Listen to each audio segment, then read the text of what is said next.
David Willman is author of the new book, The Mirage Man, Bruce Ivins, The Anthrax Attacks and America's Rush to War. And it was David's reporting for the Los Angeles Times that brought to light the explosive first look at developments surrounding the 2001 anthrax letter attacks. Pleasure to speak with you, David.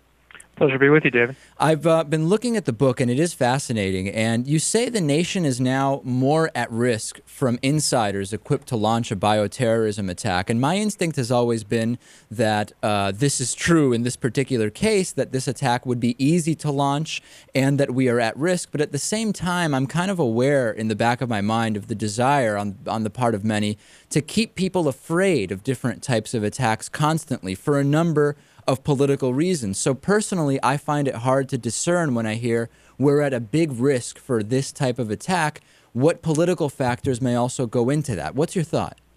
Well, I think it's the case that after our government decided in the aftermath of the anthrax letter attacks, which of course came on the heels of the September 11th attacks, that we were going to put a lot more emphasis on developing medical countermeasures products to perhaps counter the effects of a biological attack. The anthrax attacks were the worst bio attack we'd ever had. 5 deaths, a number of other hospitalizations and serious injuries. But the country has now been funneling billions of dollars into these products that may or may not come online. And so built around that demand, so to speak, the customers of the United States government built around it is a number of companies that want in on the action. So before getting to why you actually think we really are at risk of such an attack, there is a lot of money being made around the fear of a potential anthrax attack. That we know.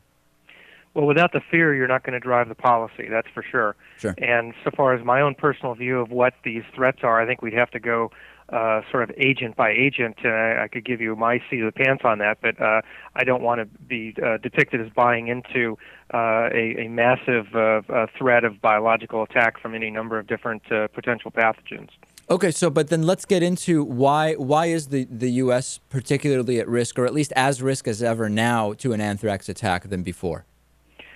Well, I'm not sure we are, more or less, and that's also part of the difficulty when you're in this area, because we're dealing with often intelligence tips that the Iraq War experience, by the way, has recently instructed us can be highly flawed, if not flat out wrong.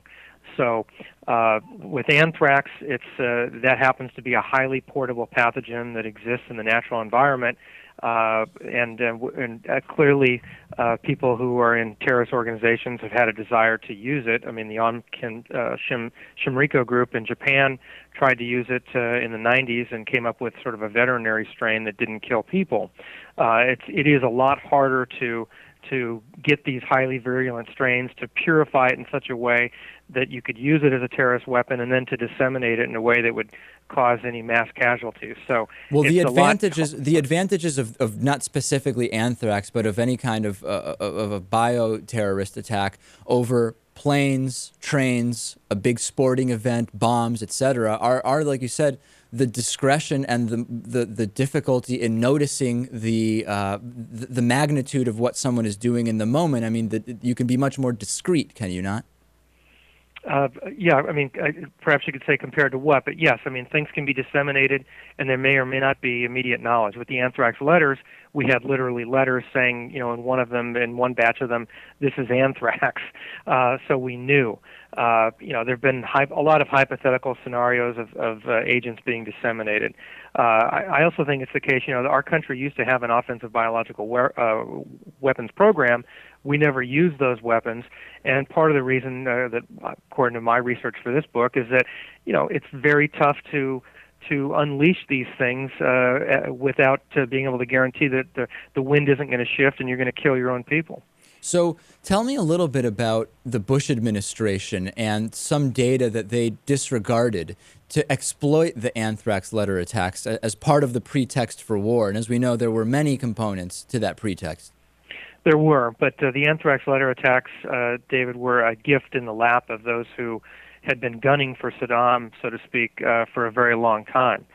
And almost immediately, there was speculation without any basis for it that Saddam must be responsible for the attack. So it's not only people in the Bush administration. I mean, you have people like Paul Wolfowitz and Don Rumsfeld, who had sent a letter to then President Clinton in 1998 saying that the only viable policy option in that region of the world is to forcibly take out Saddam. That was in 1998. Fast forward to the fall of 2001, and Paul Wolfowitz obviously was gunning for Saddam. October 26th of 2001, in the immediate aftermath of the letter attacks, we had ABC News leading the World News Tonight, their chief investigative correspondent Brian Ross, saying that he had firsthand sources verifying that the attack material appeared to be traceable to Saddam's biological weapons program in Iraq. That's very, very powerful stuff. And in the interviews for my book, I will tell you, I mean, one of the people I interviewed obviously was Paul Wolfowitz, and he told me that he was convinced in the run-up to war that Saddam and or al-Qaeda must be responsible for the attacks. There's a number of other, pieces of evidence that show this is the case. President Bush, in his memoir, Decision Points, has very little to say about the anthrax attacks, but one crucial thing he does say is that what he described as a highly respected European intelligence service told us, that would be the Bush administration and the White House, that Saddam Hussein was behind the anthrax attacks. Well, we know what that administration was doing with intelligence, and if they have a highly respected European service telling them that, I think they put a lot of credibility into that. Tom Ridge, who was at the time President Bush's Homeland Security advisor and then Homeland Security secretary, told me in interviews that a number of people throughout the White House were convinced that Saddam was responsible for the attacks. And the administration used the anthrax attacks also as a basis to increase the facilities and the number of people handling anthrax and these biowarfare pathogens. Mm-hmm. But my understanding is that there are really no new safeguards against a potential insider scientist terrorist in these labs. Is that true? Well, I'm really glad you're speaking to that, David, because I think it's an important part of my book. In the epilogue, I talk about this policy response we have to exponentially grow the number of laboratories that are handling level 3 and also level 4 pathogens. These are things like anthrax, tularemia, plague, highly deadly, highly portable pathogens. So we have these labs across the country now, hundreds of them that are able to handle these things and we have thousands of new scientists who are working in these laboratories without commensurate controls on who these people are and how we're satisfying ourselves that they don't pose a danger. I mean, the biodefense industry, which includes a lot of people in academia who prefer to have academic freedom, they strongly resist having baseline psychological testing of these people. The lab directors almost unanimously oppose having a two-person rule. In other words, you can't work in a biological containment hot suite without having two people in there. That's a measure, by the way, that would have greatly inhibited Bruce Ivins' nocturnal activities in the lead-up to the anthrax letter attack. So if I understand correctly, David, it's possible, and realistically it's happening, that individuals who have not had psychiatric screening are working by themselves in some of these anthrax and other potential biowarfare pathogen labs, by them unsupervised, having had no psychiatric screening. I would agree with that statement, with the exception of "quote unquote" unsupervised. I mean, there's going to be somebody there who's somewhere else in the facility, but no, that person that you're describing would be working in a biocontainment hot suite and doing whatever he or she wanted with the pathogen in the privacy of the hot suite. I mean, there yet is no requirement, by the way, for mandatory video cameras in the hot suites. There was not, by the way, at Fort Detrick where Bruce Ivins worked. There are now video cameras there, but that's not a mandatory requirement for getting federal funds to run one of these laboratories. And real quick, as you mentioned Bruce Ivins, he was hired by the Army in 1980 as a microbiologist, and he grew and maintained these stocks of anthrax for almost 30 years. He was never evaluated for mental fitness, and as you reveal in detail, he was deeply troubled from the time he was a kid, and he had specific plots to murder at least 2 other scientists. This is probably someone who should not have been handling these materials, correct?